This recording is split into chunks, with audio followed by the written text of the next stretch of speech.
دلوقتي لو حد حب ينصح حد في الدين علشان يقول له صلي ارجع لربنا، يا عم انت هتعمل لنا شيخ؟ يا عم ما احنا حلوين اهو. بعدين بقول لك ايه، اللي بيحاسب العباد ربنا، ما توجعش دماغنا يابا. ولو واحد بيعمل ابسط العبادات ولو حتى بس اللي هي الصلاة، يا شيخنا يا مولانا شيخ مش عارف ايه، لو شفت اللي بيصلي ده بيغلط اهو، بص بيصلي وبيعمل ايه ومش عارف، بص وبيعمل ايه. طب ما انت ما بتصليش وبتعمل اوسخ من كده. مش معنى ان واحد بيصلي او حتى شيخ فان هو معصوم من الغلط.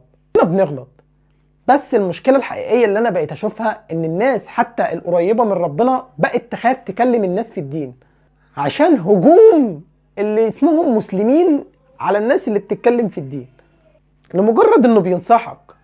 يا صاحبي هو لو مش بيحبك وعايزك ان انت تخش الجنة مش هيجي ينصحك. فوق لنفسك قبل فوات الاوان. مفيش حاجة